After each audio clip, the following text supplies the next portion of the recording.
Ladies and gentlemen, please welcome President, Microsoft North America, Judson Althoff.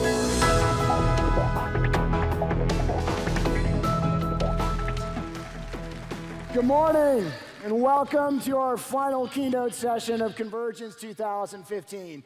I'd like to just say one last word about our conference band, the Groove Merchants. You know, you probably don't know this, but they start in here when it's completely empty and we open the doors. And I think it's just pretty awesome to come out here with that much energy and sing to a bunch of nothingness and really fire up the crowd as you all come in. So how about another big round of applause for the Groove Merchants? Speaking of bands, how'd you like One Republic last night? Great. Our little way of saying thank you to all of you for spending your time with us here at Microsoft. So this morning's topic is pretty intense. It's a significant topic that I know is top of mind for many of you. It's on cybersecurity. And in just a few moments, David Finn is going to come out and tell you about all of the important work that Microsoft is doing in this space. But before he does that, let me kind of recap the week for you, as well as tell you a little bit about what you'll see from Microsoft in the coming months. It was a fabulous week here at Convergence, and I hope you truly felt how we're making this our premier event for business. At our core, Microsoft is the productivity and platform company for the mobile-first, cloud-first world.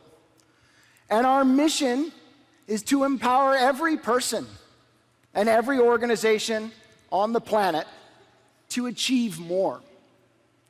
Satya, in his keynote, talked about how we're evolving from systems of record and systems of engagement to systems of intelligence, and how our core assets, our three big, bold ambitions of more personal computing, reinventing productivity and business processes, and building the most intelligent cloud, enable you to do more within your organizations. In personal computing, we're bringing out innovations in Windows 10 and Cortana to help you better interact with technology. You heard about announcements of Office 2016 and Delve, Skype for Business, Azure IoT services to help you reinvent productivity in your business processes. We talked a lot about Dynamic CRM and the coming of AX7. All of these innovations are meant to foster this culture of empowerment, to empower you as individuals, to empower your organizations, and to empower your industries. Kirill then brought up some awesome customer examples. I hope you enjoyed them as much as I did. We showcased everything from Office 365 to Dynamics to Azure, and we had tons of new product announcements, but what was best was to see them all come to life through these fantastic examples. And we hope that what you took away from that is that we at Microsoft are changing the way that we think about innovation and technology so that we can work together with each of you to bring those kinds of experiences to life in your environments. The general sessions throughout the week covered a variety of topics. We unpacked how to harness big data and how to reinvent productivity within your organizations, as well as how to maximize all of the customer engagements that you have through sales and marketing. If you missed some of the general sessions, they're all recorded online, so we encourage you to go back and follow up on them. We know we had a ton of content for you to soak in this week, so we want to make sure that you've got the ability to take it all in. Again, this is our premier event for business. Convergence will continue to evolve in the coming years. What you'll see next from us on the event horizon is our premier event for IT professionals. May 4th through the 8th, we're holding Microsoft Ignite. It's in Chicago, and Satya will be unpacking all of our technology innovations for your IT professionals to come and see. So whether it's you, your peers within your organizations, please do join us for that event. It's sure to be a fantastic opportunity. For this group, we want you to stay connected. We want to keep the conversation going. So we've built all kinds of Convergence social channels on Facebook and Twitter and LinkedIn, and we want you to stay active within the community and participate in these conversations. We also have Dynamics user group summits that are kicking off in Reno and Tahoe later this year. They're actually run by you. They're run by users for users, and they offer deep dive technical and business information on how to use Dynamics business solutions. And we've listed some of the events here on the charts behind me. So for Convergence, I'm excited to announce we have 2 coming up Convergence events. One that will be held in EMEA in Barcelona, Spain, November 30th through December 3rd. And then Convergence 2016, next year we'll be headed to New Orleans, April 4th through the 7th. And we look, all right. Seems like that was a popular choice. Great. So we look forward to seeing you all there. And we really, really promise to deliver a fantastic event for business users.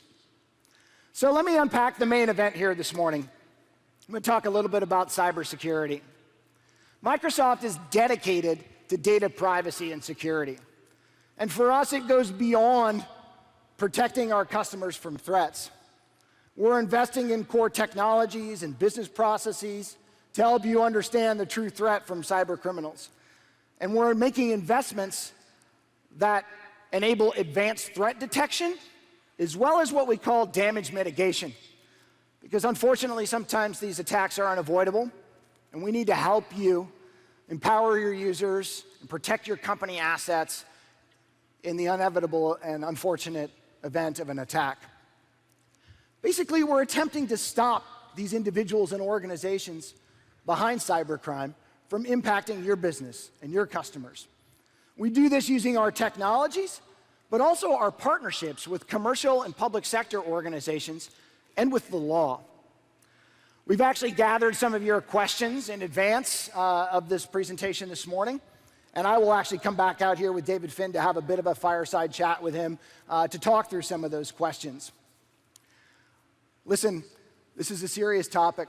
It's an unfortunate topic in many ways, that we have to worry about how people will take innovations and something that is pure, a pure statement of empowerment around empowering individuals and organizations and industries, and use it to bring harm. But the best way to handle it is to increase your awareness, get smart on the topics, and be prepared. So I hope you enjoy this next session. The challenge of cybercrime is far greater than anybody ever imagined before. 93% of money is digital. So that's what's at risk. It's difficult because as technology increases on our side, technology increases on the bad guy side as well. Microsoft is game changer in terms of the fight against cybercrime. Because of Microsoft, more is being done today than has ever been done in history. Ladies and gentlemen, please welcome Executive Director, Microsoft Digital Crimes Unit, David Finn. Thank you very much. Good morning, everybody.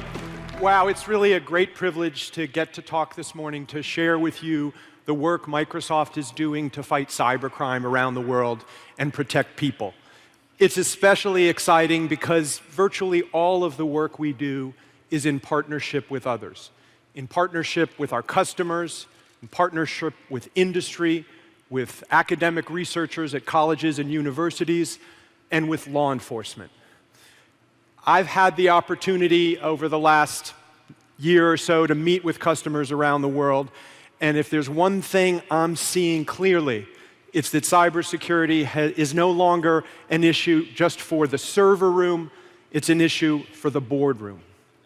Our customers know that there's just an enormous amount at stake.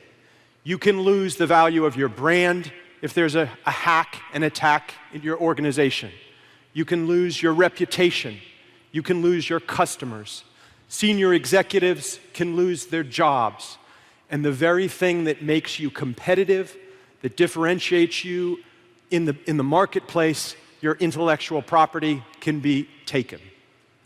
If the cyber criminals have their way, they will inject malware and viruses into your computing devices, and they will take your confidential information, steal your passwords, drain your bank accounts, even turn on your webcam, all without your knowing it. So there is a lot that we need to do.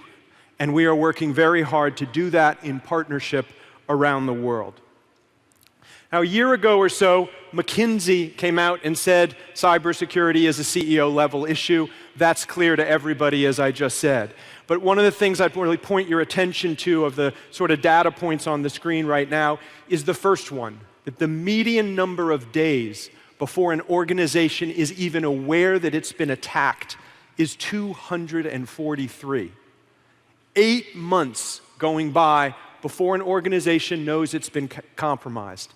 So there can just be catastrophic harm to that company when it takes that long to figure out that it's been compromised. But it's against this backdrop, this rising issue for customers and in the industry, that we at Microsoft opened 16 months ago the Microsoft Cybercrime Center. The Cybercrime Center is based at our headquarters in Redmond. It's where I work with the Digital Crimes Unit. We're a team of about 100 people. Former prosecutors like me. I worked at the United States Attorney's Office in New York City before joining Microsoft 15 years ago.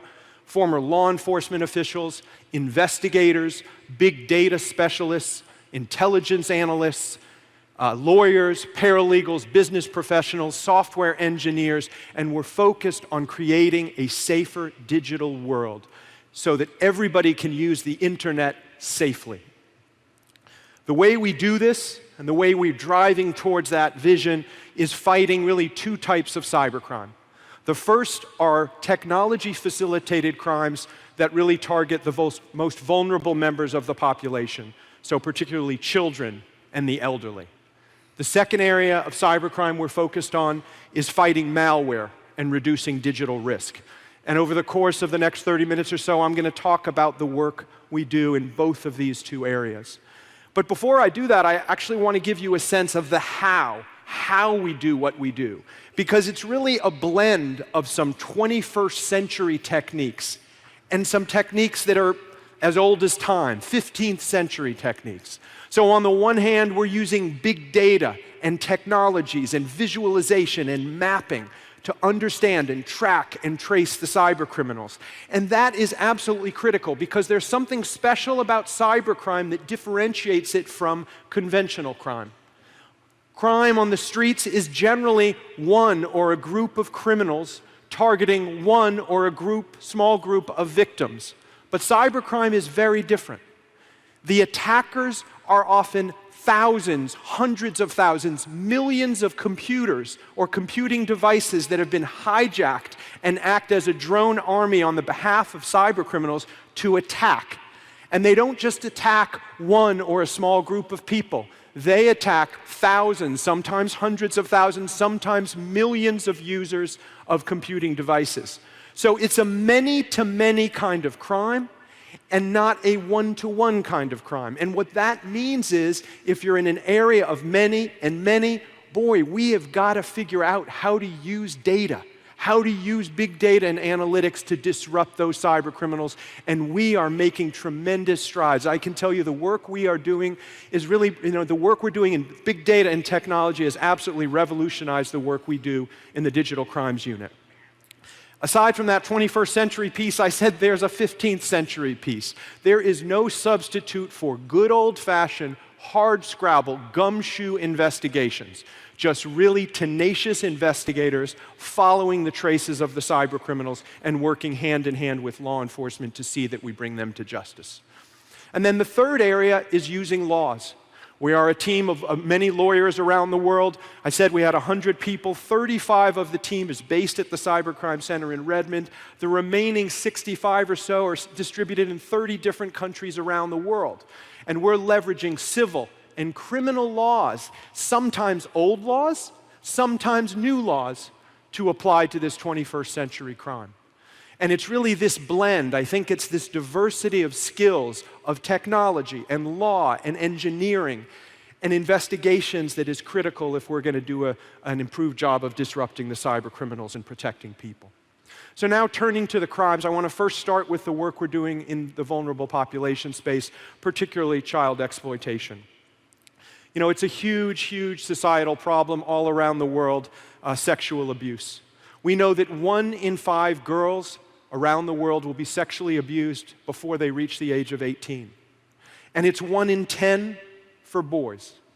And unfortunately, this wonderful technology we have, this fantastic thing that is something that can be used for so much good, the internet technology is sometimes, unfortunately, distorted and leveraged by the cyber criminals to do great harm.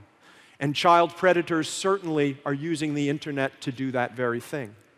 And what they do is they trade in images of sexually abused children. 500 images of child exploitation will be traded online basically every minute of every day. And looking at this problem, we at Microsoft were thinking, is there a way that we can reduce that we can essentially prevent the re-victimization of children? And it's a hard problem because there's 1.8 billion innocent images that are put up on the internet every single day. So trying to ferret out those awful, evil, criminal images from the wonder that is in the internet every day is a real difficult challenge. But it's a challenge that if we use great minds and come together, I think we can do some great things, and that's in fact what happened. Microsoft researchers worked with some researchers at Dartmouth College to develop a technology called PhotoDNA. And what PhotoDNA does is essentially, just as the name sounds, it gets to basically the underlying genetics, if you will, of a photograph. If a photograph has been deemed illegal by the National Center for Missing and Exploited Children or law enforcement, that photograph, there's a unique digital signature that's created of that photograph, and if it appears anywhere else on the internet and an organization has licensed PhotoDNA from us, then that image the match is made and the photograph is taken down. The technology is so good that it actually defeats efforts by the cyber criminals to modify those photographs, to modify those images, precisely because even to the naked eye there may be a change, but the underlying DNA of the photograph is not changed. So we have licensed PhotoDNA to over 50 organizations around the world, including some of our competitors, because we believe strongly that this is an issue that absolutely transcends competition. And we've implemented it in our products, and I'm proud to say that just in 2014 alone, this technology not only created a safer online experience for our customers, but it led to the arrest of 58 individuals, child predators, in the United States. Thank you. Now, as proud of that as I am, I'm more excited about the fact that millions of images were taken down. So it's one thing to say there are arrests, it's another thing to say millions of incredibly awful criminal images were removed from the internet virtually instantly. So this is a really exciting development, but we at Microsoft, if there's one thing you've learned this week, it's that we keep pushing forward. We know we can do more. And I'm just thrilled to announce that we're now launching PhotoDNA in the cloud. And what that means, everybody, is the one thing that was difficult about PhotoDNA in the on-premises solution was it wasn't easy to implement. But now with PhotoDNA in the cloud, you can implement it in your own organization so much easier than we could before. So instead of 50 organizations using PhotoDNA, I'm really hoping we can get to 50,000 organizations. And I would just ask all of you in the audience today, please consider adopting PhotoDNA in your organization. You can do your own part because it's not very difficult. I invite you all to go to the Microsoft.com/PhotoDNA website. You can learn more. And you can do even more while you're here in Atlanta. At 11:30, there's going to be a session led by two Microsoft technologists, Greg Clark and Mike McCarter, and they'll be joined by really one of the pioneers in this space. And that's Ernie Allen, who used to work at the International Center for Missing and Exploited Children. The three of them will lead a session in the Thomas Murphy Ballroom. Please consider going there. Please consider adopting this technology in your organization. If you do, you have an opportunity to have all the images that are put up in your workspace that you don't know about and you don't see. If there are any inappropriate images that match the database, then those will be taken down as well. So please think about that. The second area I said we're focused on is fighting malware and reducing risk. Now, the way the cyber criminals largely at the moment inflict criminal harm on a massive scale is through the use of what are called botnets. And a botnet is short for robot network of infected devices.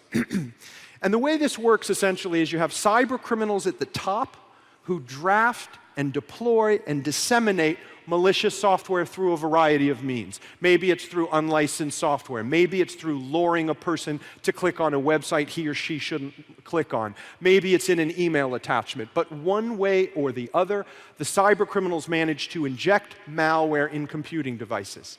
That's often not just hundreds or thousands, sometimes it's hundreds of thousands, millions of computers that now have malware at the bottom.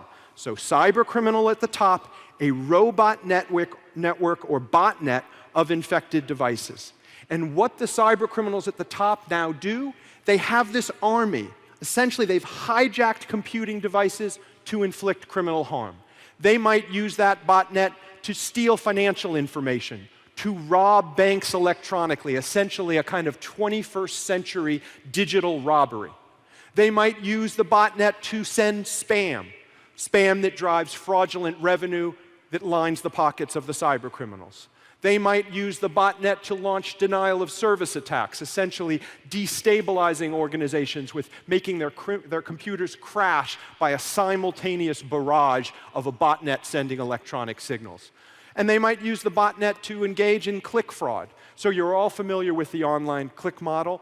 Essentially, a human being looks at an advertisement, clicks on it, and that click drives revenue. The advertiser pays for the click, and the revenue is generated, a nice stream of commerce. Unfortunately, the way the cyber criminals hijack that process is they use the botnet to drive millions and millions of automated clicks at one moment. So now you have many, many, many clicks, not human eyeballs. You have advertisers paying for those clicks, and you have fraudulent revenue that is generated that ultimately benefits the cyber criminals. So what we do at Microsoft is we work with law enforcement and industry partners to disrupt these botnets. And the central thing that we do at Microsoft that is really leveraging both the civil laws, both old and new, is go before a judge and ask to sever the link between the cyber criminals at the top and that botnet. We go before a court and ask to sever that link, cut the cord, really, so to speak, between the command and control layer that the cyber criminals use to drive their organization and all of those infected machines. Working with law enforcement will take out the servers physically, the command and control servers that may be located in areas across the world, and then we get an order that redirects all those infected machines to Microsoft at the Cybercrime Center. So those infected machines that had been talking to the cyber criminals at the top, asking for instructions. What bank account should I steal from? What denial of service attack should I launch? Are now coming to us. They're still asking the question, but we're not cyber criminals. We share that information immediately with law enforcement. We share it with internet service providers. We share it with computer emergency response teams. And the computer emergency response teams, or CERTs for short, the way to think of them is if the Army protects the land, and the Navy protects the sea, and the Air Force protects the sky, the CERTs, their job is to protect the critical computer infrastructure of a country. By sharing this information with these organizations, we can then move very quickly to try to get these machines cleaned as quickly as possible. Our folks in Windows Security and Microsoft work with those organizations where there are Windows machines that are involved to get those machines cleaned. Typically, within 2 months or so after an operation, about 30 to 40% of those devices are clean. But it's a massive scale problem. So many of these machines remain infected, the users have no idea, and if they're infected with that piece of malware, we know they're much more likely to be infected with others as well. Now, we've worked on a number of these botnet disruption cases over the years. The last 3 years, we've done about a dozen of these cases. You may have read about some of them. We've worked with our customers on some of these cases, particularly financial institution customers, who've sat with us weeks at a time to understand and track and trace what the cyber criminals are doing.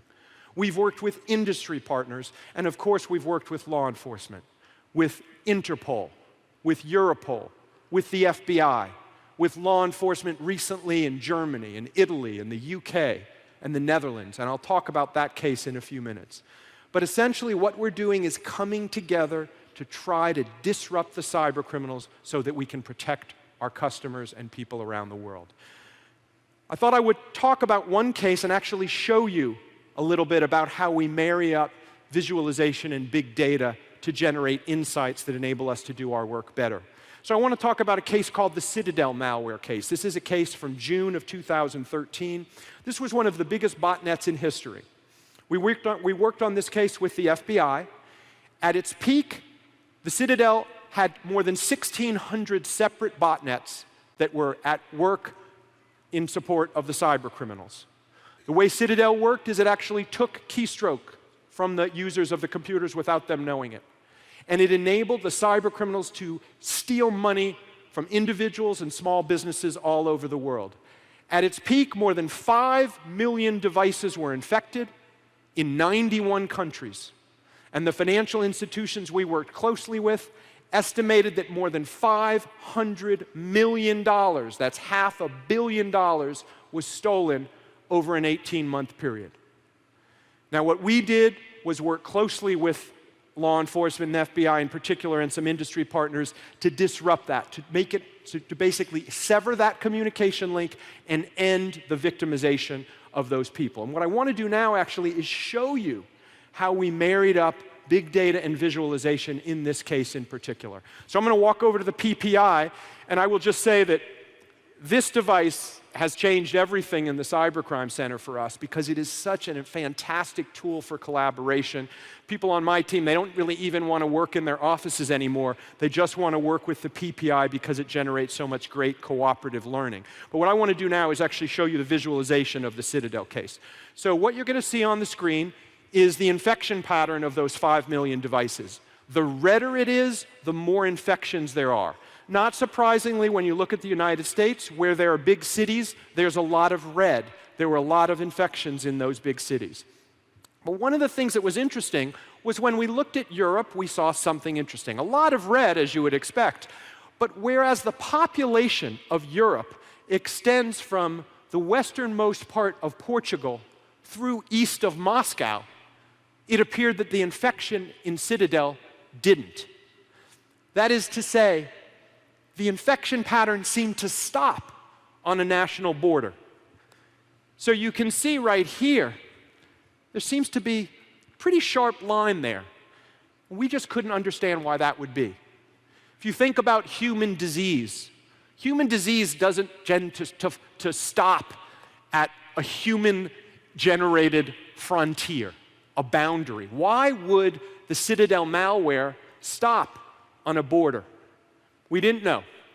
So after we looked at this visualization, our forensic engineers took another look at the malware. They went into the malware lab and they tore apart the code.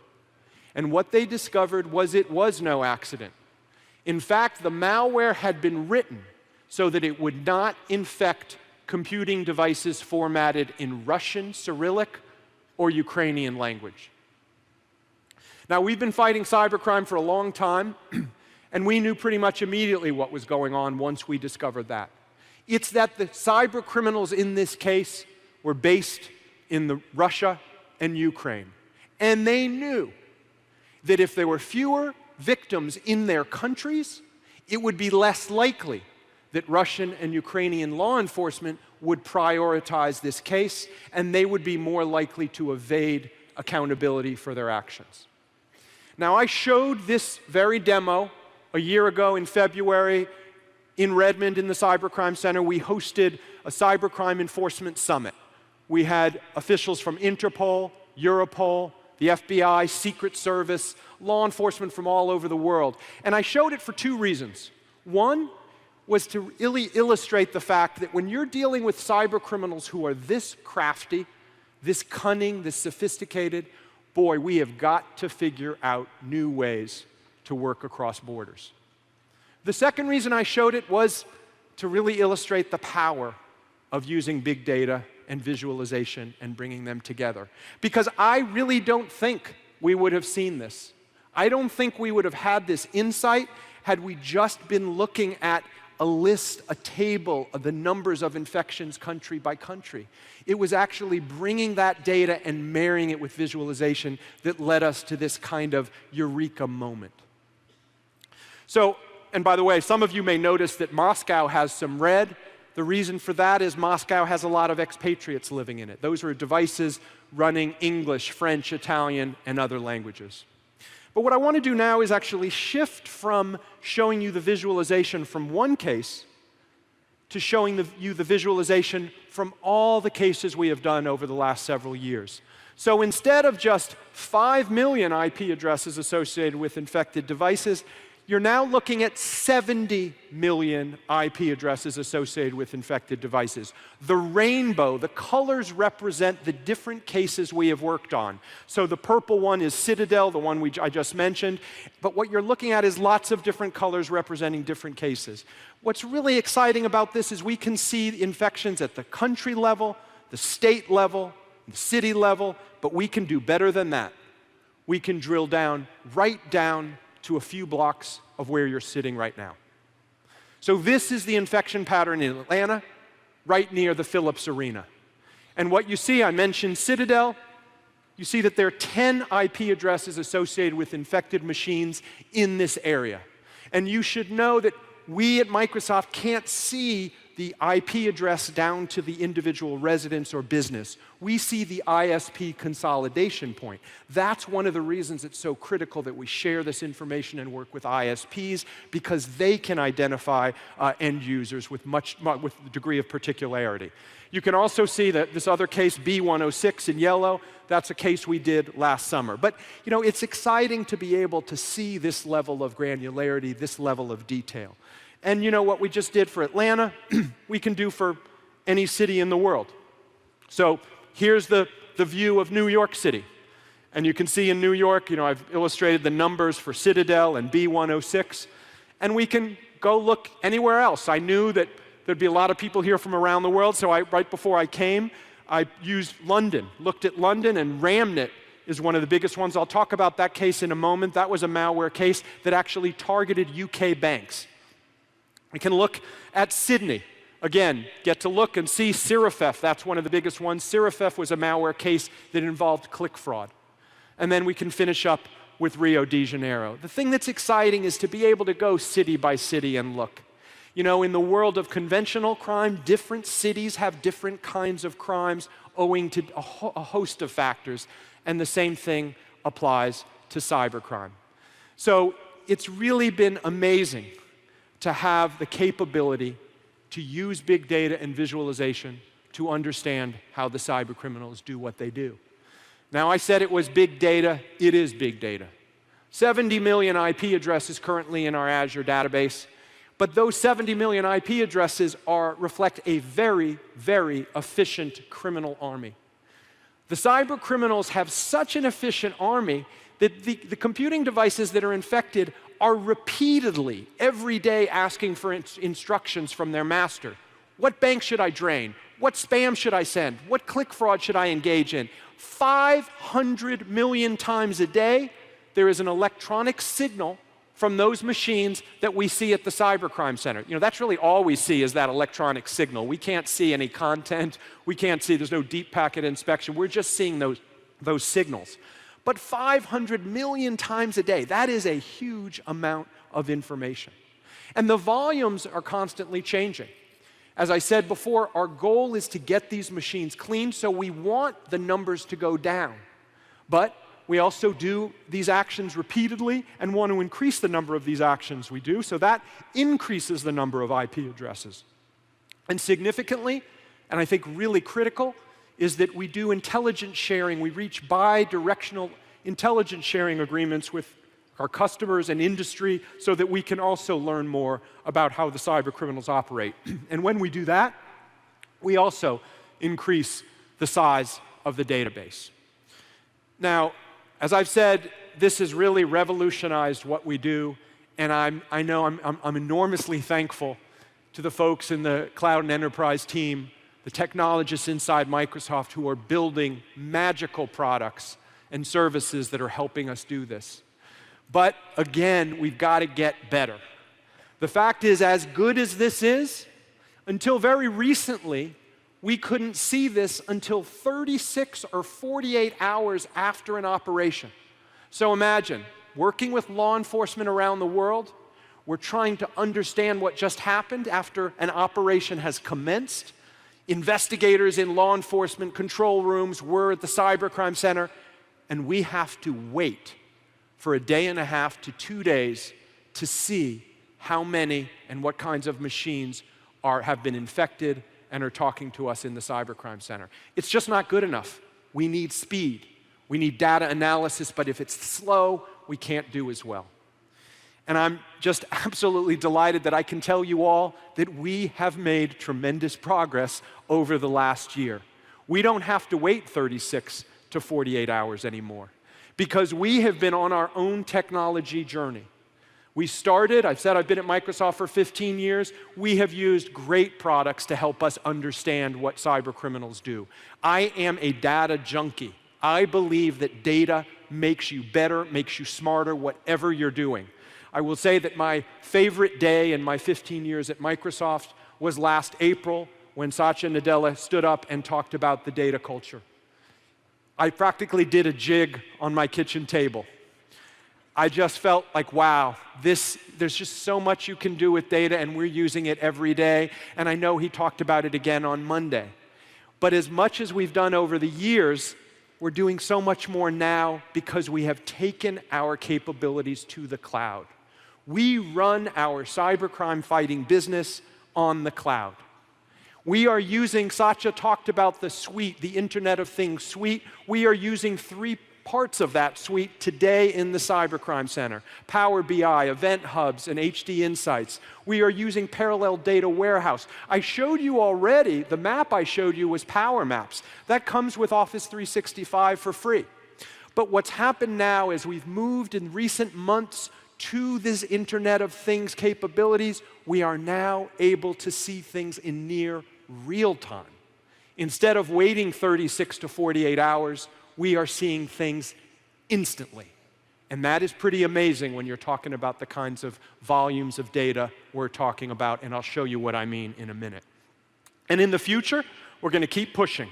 I know if we use machine learning, which I think is the next real big step on our journey, we are going to be able to do a better job anticipating the next move of the cyber criminals. And we're going to use Azure Stream Analytics, and that will help us as well. So as excited as I've been by the journey and how much progress we've made, I know we're going to get to go even further in the weeks and months to come. But I want to show you now what I meant about using these technologies and how far it's taken us. About a month ago, I said before that we worked on a case called the Ramnet case. So Ramnet was malware that was targeted on UK banks. So banks that were based in the UK, but account holders all over the world. And there are actually quite a number of account holders based in India and Indonesia in particular. So we worked on this case, worked with law enforcement very, very closely. In fact, the day that the servers were ripped out physically in the Netherlands, Germany, the UK, and Italy, we had an investigator, one of our members of our investigative team in Europe was very closely aligned with the folks in Europol, and our folks in the Cybercrime Center were working at the exact same time. But unlike some of those other previous cases, this time, the minute those servers were ripped out and the orders from the judges were executed immediately redirecting those infected devices to us at the Cybercrime Center, we saw them right then. Using Event Hubs, we had instant insights. We could see immediately the number of devices touching us. Not only that, we could actually do analysis on those devices. Just as human diseases have strains, infected devices in Ramnet, there are different strains of the Ramnet malware. So those colors you see, the green, the yellow, the blue, those represent different strains of the Ramnet malware. And think about it, we're getting 500 million pings a day. Now the Ramnet case comes online because we're using Event Hubs and able to ingest the data and analyze it immediately. we're practically instantly not only taking in the data, but quickly distinguishing which data is which. Just an incredible, incredible step forward for us. And then we could see later on, one of the things that happens in these cases, given it's a global situation, sometimes it takes a while for all of the authorities to do what it takes with internet traffic to resolve the IP addresses to send them to us at the Cybercrime Center. We then had a big spike at one point in Asia, and we saw those instantly. And we can see also, again, almost virtually instantly, where the devices are coming from. So there's a tally, a running tally, which cities have most of the infections. And that's valuable because we want to get these devices clean, and knowing which cities have the most infections allows us to prioritize, to work more quickly with different certs and ISPs around the world. So it's really valuable. It's leading to changes in the way we act so that we can then protect people. And that's because we've moved to event hubs and are using this technology to do our work better. The other thing, another example, the way we used parallel data warehouse. So we're absorbing this data instantly, but we're also essentially at the same time doing open source research to determine where these IP addresses come from, what sectors. So think of it as kind of like using the old brick and mortar world, a quick yellow pages search, which IP addresses belong to which sectors. We're able to do that instantly because of the power of the Internet of Things suite that we're using. So we were able to see, you see the purple are the number of IP addresses that are touching us, but we're instantly able to do that search and see that there were 2,397 IP addresses associated with infected devices, apparently behind firewalls of schools and colleges and universities. We could see the number for internet hosting services, for financial institutions. Essentially, we're able to see there's infected devices that probably these organizations have no idea about, and we're seeing that in near real time, that there were devices that were infected with RAMNet behind the firewalls in those institutions. That comes from having great technology, big data, and combining it with the legal work and the investigations and the partnerships with law enforcement.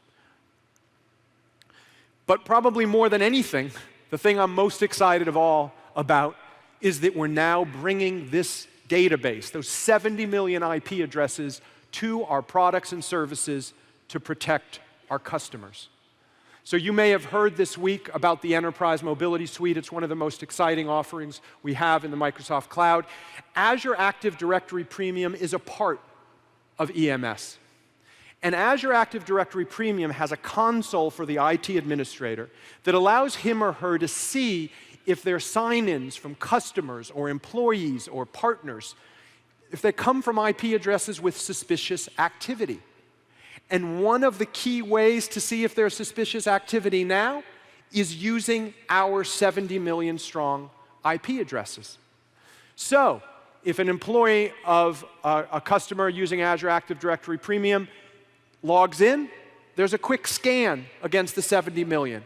And you might see, whoa, that IP address matches the zero access or config or Bamatol IP address. Those are 3 of the malware disruption cases we've done over the last few years. So the IT administrator can now basically has a warning system that can tell him or her, hey, maybe I shouldn't allow this user in. Maybe I should get this device cleaned first. Now that's really exciting thing to be able to bring to our customers. There is no silver bullets when it comes to cybersecurity. But to be able to take this massive volume of IP addresses associated with infected machines and build that into our products and services to keep our customers safer, well, that's really something to celebrate.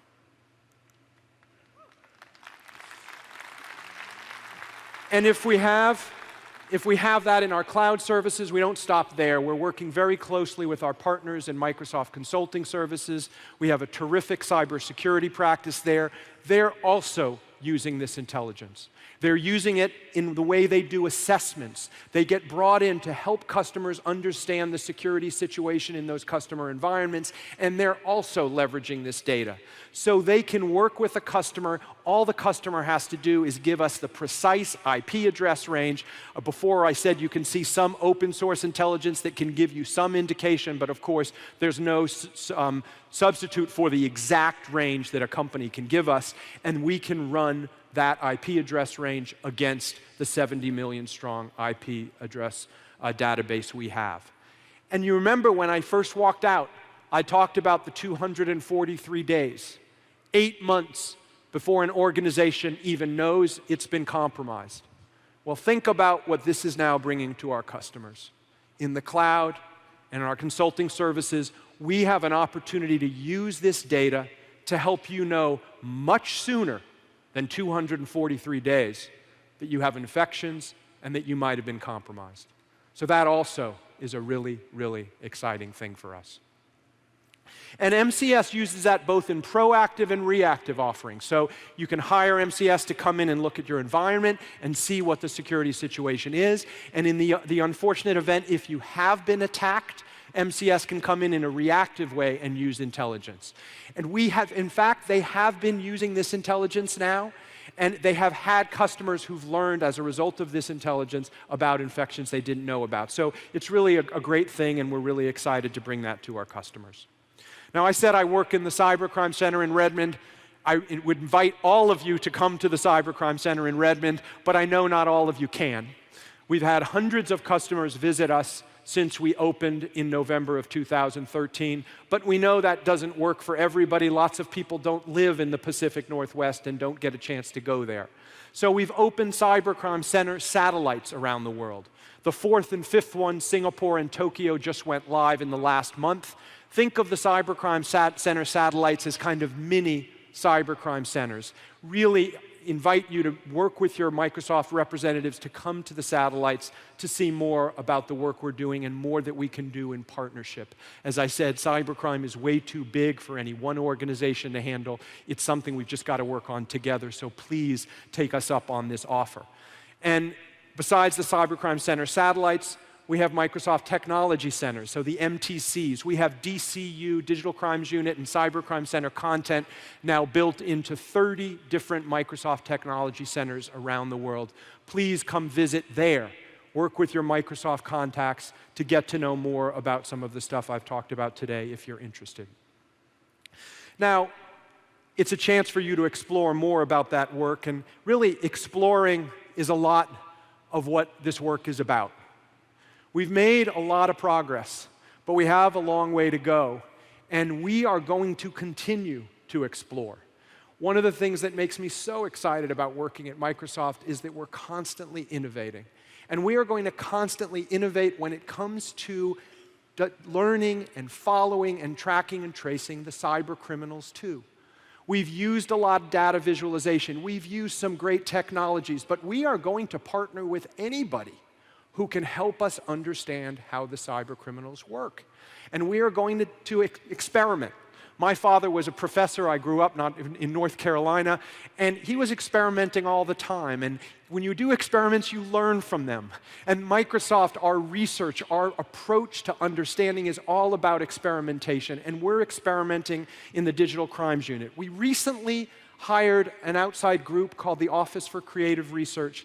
We wanted to do some new experimentation with visualization and big data. So what we did was we actually worked with OCR to build a new visualization model. So if we could go to the video on that, please. What you're looking at now is a sort of a 24-hour view, new visualization that we worked on with OCR. I mentioned the Citadel botnet. This is a 24-hour view. You're basically seeing from the outer rim to the inner rim of that dial is the frequency of calls from infected devices to us at the Cybercrime Center. The colors represent that. Around the dial is basically 24 hours, midnight to midnight around the world. We're also able to look back and look historically. Just look at a day and compare one other botnet. Wallodec was another case we did. We can just look at different slices of the infections, using the colors, seeing if we can generate insights, see if there are anomalies, just helping us perhaps learn new things about what the cyber criminals did. And we worked with them also on some new kinds of visualization beyond looking back, actually looking at our live feed. So this is not a live feed here, it's a video, but this is the feed that we were working on. So you're now looking at 13 different strains of some of the malware we've worked on. The dots represent different locations where calls are coming in. The frequency of those dots represents the frequency of calls. Again, we're exploring, experimenting, seeing what we can learn from new kinds of visualization. And you see the cities called out, so we can see where those calls come from. Now, one of the things we did with OCR was we said, hey, we're learning by marrying big data with visualization. But what if we tried something new? What if we tried not just visualization, but audification, actually sound? What if we actually tried to do something where we listened? Maybe we could generate insights by listening. And so we basically asked the question, what does a botnet sound like?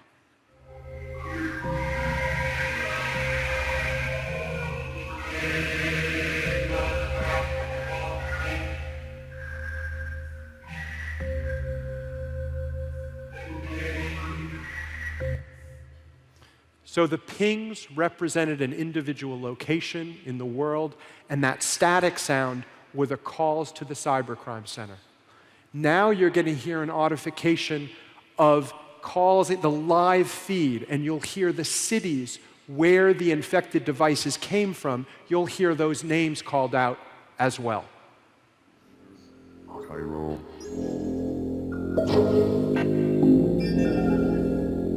Los Angeles, Shanghai, Guangzhou, Toronto, Seoul, Shirley, Long Beach. And now, bringing the audification and the big data and the visualization together. Los Angeles,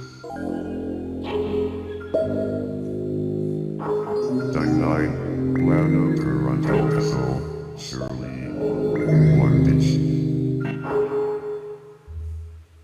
Moscow.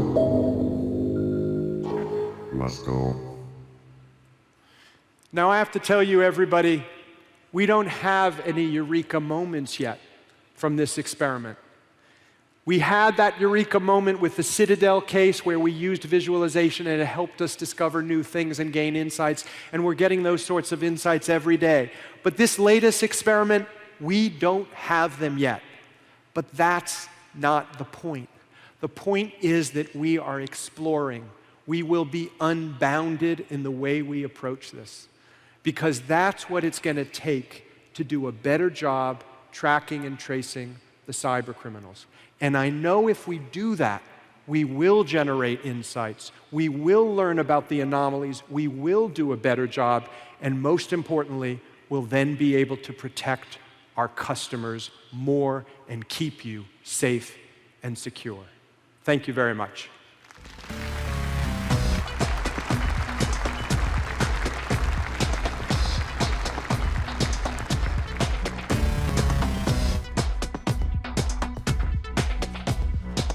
Great talk, David.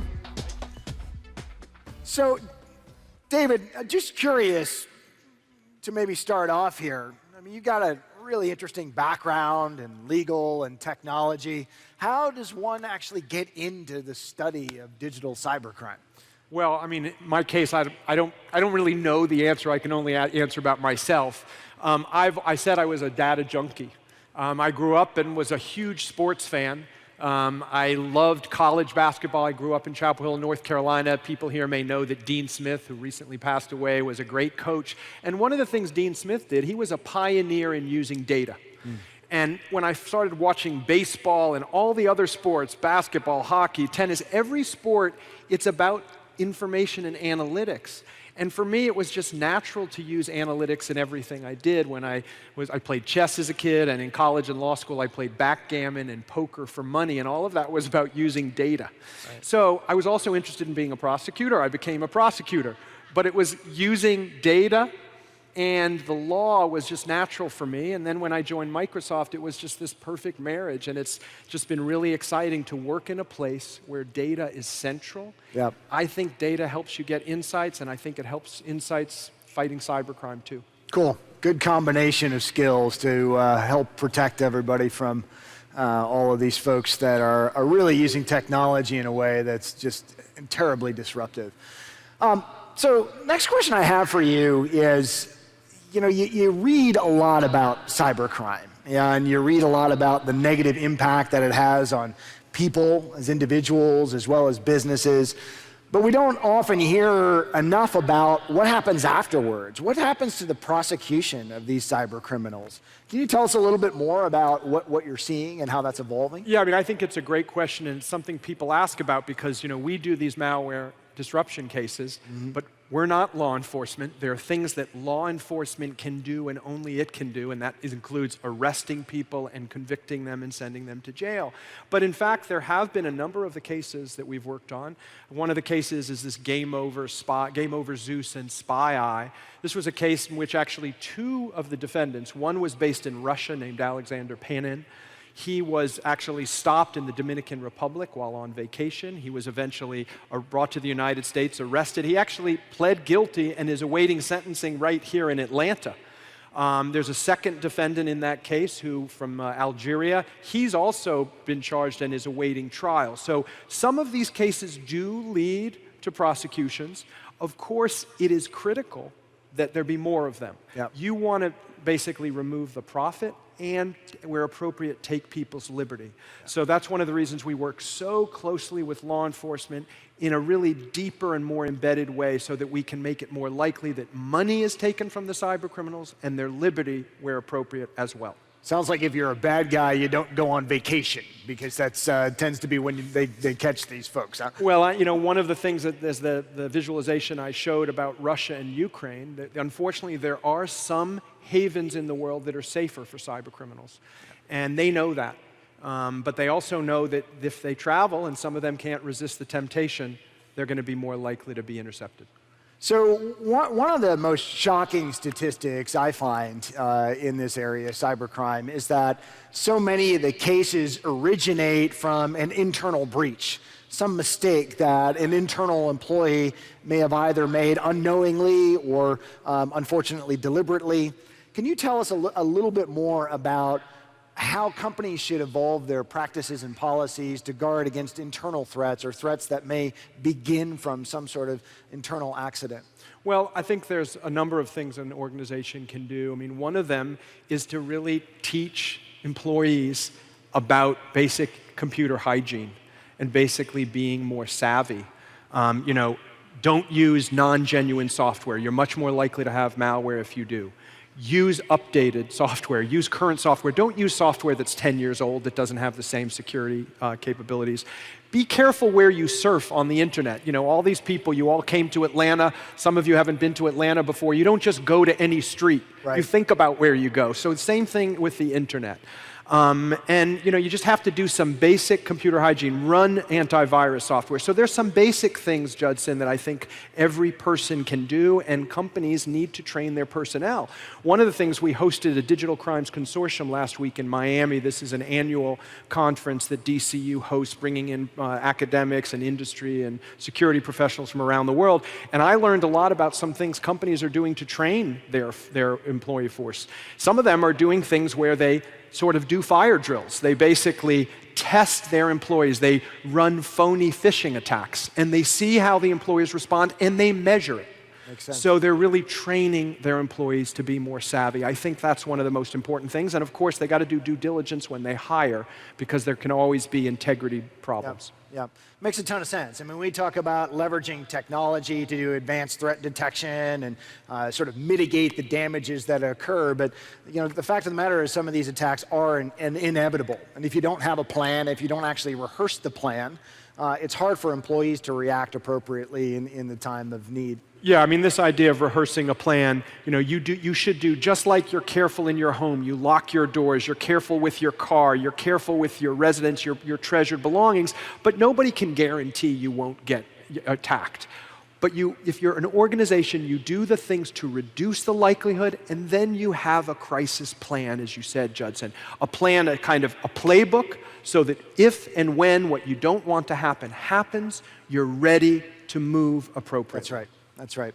You know, one of the things you said earlier, David, is that cybersecurity is a boardroom problem. It's on the boardroom's agenda. It should be on the agenda of every CEO. It's not just the CIO's challenge anymore. I think it's important for everybody to understand a little bit more about how to build stakeholdership inside of an organization. And maybe you can talk a little bit about what we do at Microsoft to own the cybersecurity agenda. Yeah, I mean, I talk to customers, but what I know best, of course, is Microsoft. And I can tell you that we have made tremendous strides in the last few years, particularly bringing together the many groups who do great work in this space. So I've spoken today about what the Digital Crimes Unit does, but we have a full mosaic of professionals at Microsoft. I mean, over a decade ago, when Bill Gates wrote the Trustworthy Computing Memo and basically paused development for 11 months at Microsoft while we basically drove a security culture in our company. Our engineers, all of our products, security is at the core. We have red and blue teams testing Azure 365 days a week, doing kind of war games to see if we can find the vulnerabilities. We have great people in Microsoft IT, who we share information with. We have great people working in the cloud data centers and working on other aspects to keep our cloud safe. We have brought all of these people together more and more so we are aligned, so we can share information, so we can do a better job. And while I don't know all the organizations, that idea of bringing the stakeholders together and being sure it's at the CEO level, that's the way you reduce the likelihood of catastrophic attacks. That's right. So it's about aligning on the agenda and actually bringing together different lines of business heads, the people that make the products, the finance teams, the legal teams, the customer-facing teams, so that everybody actually has an alignment on the cybercrime agenda. Absolutely, and as I said, that's the internal side. You can learn so much from working with the outside groups too. Our customers have taught us a lot. Law enforcement has taught us a lot. CERTs have taught us a lot. Every year when we do this Digital Crimes Consortium, I learn so much. And it's really why I said, and I meant it, when we really want to meet with people more, we learn and we can do better when we bring our minds together. Okay. So listen, as I said when I opened up this morning, this is kind of a heavy topic, and in many ways can actually be kind of scary. I mean, I got to be honest with you. You played the botnet music video in the background there, and it kind of sounded a little bit like Darth Vader was coming to get us. How can everyone develop more confidence around data privacy and security and feel like we can mitigate the threats of cybercrime? Yeah, I mean, actually, I'm really quite optimistic, despite the Darth Vader sounding like music. I just think the bad news, it is true that the cyber criminals are more sophisticated and crafty than ever, but so are our tools and technology. So are our partnerships. And even having, events like this where more people get a chance to learn about this, we have a more capability to understand how the cyber criminals operate, more capabilities to protect people than we've ever had before. And as more and more companies and individual users of computing devices understand what's at stake, I think you're going to see tremendous progress. So I am hugely confident because I know where we're going with our tools, with our technologies, with the law, and the people who are really focusing on this. A month ago, I attended, President Obama had a White House Cybersecurity Summit. Just the very fact that the President of the United States in a speech used the word botnet is significant. Yeah. I think more and more people are understanding it, and the more awareness is, the more likely we're going to make progress. So please don't be so glum, everybody. They're really just tremendous progress we're making. I'm really quite confident. Great, good. So it sounds like it's key to have awareness. It's key to have alignment across lines of business to understand the cybersecurity agenda. It's key to use technology to harness big data for advanced threat detection. And it's also critical to have a plan. Absolutely. So that when the inevitable occurs, that you actually know what to do. You remain calm, you execute your plan, and you mitigate damages. All those things are dead right. And I know also, Judson, people are making choices between having an on-prem environment or a cloud environment. The one thing I would say to folks out there thinking about this, if you go to the cloud with a provider like Microsoft, I mean, this is our core business. We are investing tremendously in our cloud and in security. This is what we do. I'm one part of the group focus on that at Microsoft, but I think about what the cloud can bring in terms of security and privacy, and I just think, I'm not a deep technologist by any stretch, but I think back to once upon a time people put money under their pillows. Right. And then they realized, you know what? I should probably give this to the bank. That's right. And I do think people should be thinking about that when they consider security and privacy in the cloud. Yeah. We're just making tremendous investments. It's our core business. It's a great point. I know, in fact, in working closely with Microsoft Consulting Services, a number of the cases that we've actually solved for customers have actually involved moving their infrastructure to the cloud because it's better and professionally managed. So maybe if we were to try to wrap this up, if you were to give sort of a call to action to everyone on how to best protect themselves, protect their organizations from cyber crimes, what would your thoughts be? Well, I think basic computer hygiene, some of the things I talked about. Have a plan so you're ready in case of a crisis. Really think hard about going to the cloud and really whether you're in the best position to control your data and your privacy, or whether there's a cloud provider who can help you do that better. And be aware, and really be aware, and partner with Microsoft, partner with others so you can use this intelligence and use the technology to keep yourself safer. Awesome. So David, thank you so much for sharing all the great work you do at Microsoft and everything we're trying to do to advance work against cybersecurity and cyber threats. Thank you so much. My pleasure. Thank you very much. Great. Thank you all.